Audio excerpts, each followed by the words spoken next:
America. So I'm about making sure that our kids have as many opportunities to succeed as possible. It's one of the reasons why I need an opportunity to succeed because I have to go to they're begging. They're begging. You're coming back. I'm just getting started. I know. I believe all people can see the success that I've had.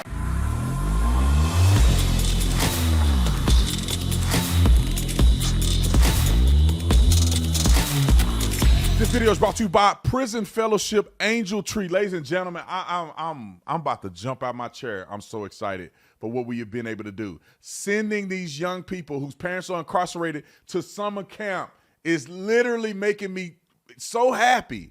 These kids are going to be changed forever. This means more to me than my merch. Anything else I tell y'all, this means so much more to me. 380 kids are being sent. Our goal was 292. Listen, I want to send 500 kids. How much can we do to support as many kids as possible from The Officer Tatum Show, The Officer Tatum YouTube channel? How much can we do? Now, my challenge to you is, I want to be able to update this in my next video. How much can we run this number up? The goal is $200 per kid. If you can't do 200, give something, right? You look down here, there's so many options. You can get 100, you can put other. If 10,000 people or 1,000 people gave $1, that'll be a lot. So you can give whatever amount that's purposed in your heart.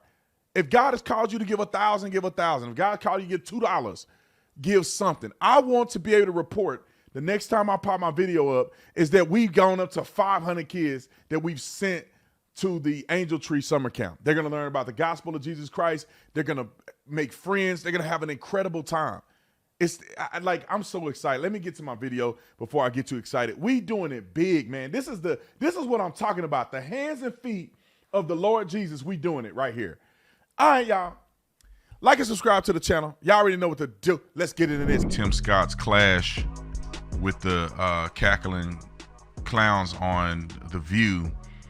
And the reason that I call them cackling clowns is because I feel like that they are a part of the degeneracy amongst culture because they're too intellectually lazy to do research and go up and beyond their previous belief systems to find the truth. And Tim Scott said a lot of incredible things on there, and I'm not a really big Tim Scott fan, to be honest.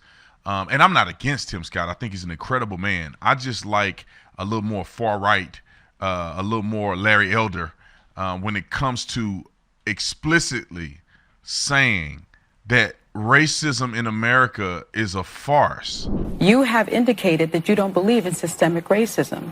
What is your definition of systemic racism? Let me answer the question that you've answered.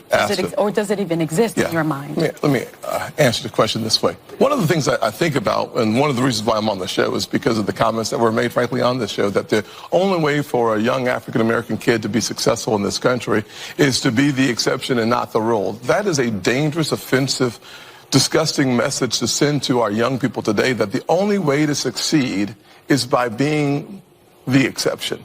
I will tell you that if my life is the exception, I can't imagine. But it is. But it's not, actually. It's been 114 years. Yeah, so the fact of the matter is we've had an African-American president, African-American vice president. We've had 2 African-Americans to be secretaries of the state.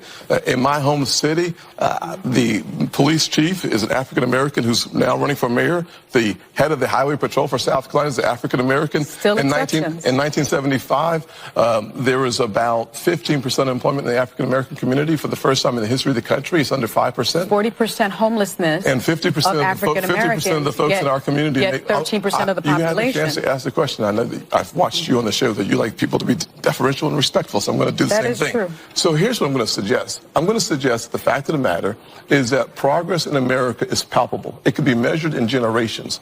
I look back at the fact that my grandfather, born in 1921 in Sally, South Carolina, when he was on a sidewalk, a white person was coming, he had to step off and not make eye contact. That man believed then, with some doubt now, in the goodness of America, because he believed that having faith in God, faith in himself, and faith in what the future could hold for his kids would unleash opportunities in ways that you cannot imagine.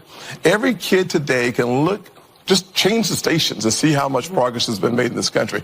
ABC, NBC, CBS, ESPN, CNN, Fox News all have African-American and Hispanic hosts. So what I'm suggesting is that the yesterday's exception is today's rule. And for us to suggest... America has met its promise. No, of course, the concept of America is that we are going to become a more perfect union. But in fact, the challenges that we face 50 years ago and 60 years ago should not be the same challenges that we face today. And here's the way that you measure that. When my mother was born, about 10% of African Americans got a high school degree, diploma. Today, it's over 90%. When you look at the income, success that we've had... That's an HBCU stat. Well, listen, HBCU stat is a good one, because one of the reasons why I took the funding for HBCUs to the highest level in the history of the country, and then I helped make it permanent, is because I believe that education is the closest thing to magic in America. So I'm about making sure that our kids have as many opportunities to succeed as possible. It's one of the reasons why... I need an opportunity to succeed, because I have to go to... They're begging. They're begging. You're coming back. I'm just getting started. I believe all people can see the success that I've had. We'll be right back. Okay. I'm sorry. There's a lot of successful black people that apply themselves. It's not an anomaly. It's not like you see a black man in a suit that's successful. Oh, my God, I'm shocked. There's black people that are successful. That's not the case. There's a lot of knuckleheads out there that ruin the reputation of good, solid, respectable black men in America. But, you know, people that are on The View, they are the ones who try to perpetuate. I just say it like this. Black people's own worst enemy is other black people. It is. And then second is the white liberal. The worst enemy of the black man in America is first the black man, second the white liberal. And both of them are influenced by the devil. The ones who are perpetuating the cycle of confusion. Not everybody, right? But the ones who are perpetuating are of the devil. If you look in the mirror as a young black man in America growing up, who's the first person to tell you you ain't never gonna be nothing? It's another black man or a black woman, probably your single mother, telling you you ain't never gonna be nothing. You just like your daddy. Or you get to the school and your peers are telling you, oh, you're trying to be white because you're trying to actually get an education and get out the ghetto. Many times this happens. Not every black person is born in the hood, so I'm not talking about every black person. But I'm giving you a glimpse into the beginning of the victimization of young black people. They're being victimized by their own people first. They're telling you you're not going to be anything. They're telling you the white man hates you. The white man ain't said nothing to you. The white man have not done anything to offend you. But your own people have set you up to hate the white man first before the white man could ever perpetuate any level of violence against you. And odds are that they never will. The leading cause of death for young men my age is being killed by another black man. Not by anything that involves white people. The education system, the cities that are corrupt, the cities that are in shambles, run by Democrats. In many of these cities, the leaders are black. And they run these cities down to the ground. And they turn around and blame the white man for 200 years ago. It's asinine to me. I want to make this very clear. Racism in America, pervasive racism that will cause young black men to be at a disadvantage, do not exist in America. It's your own people that's doing you like this. It's your own kind. And Tupac said the same thing. He said, they say it's the white man I should fear, but it's my own kind doing all the killing here. How's that not true? Look at Chicago, 50-some people shot. Is there white men going in Chicago and shooting them? No, they're not. That's us shooting each other.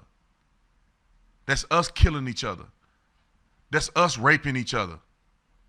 That's us abusing our children, not being fathers in the home. That's us doing that. Selling dope to your own brother.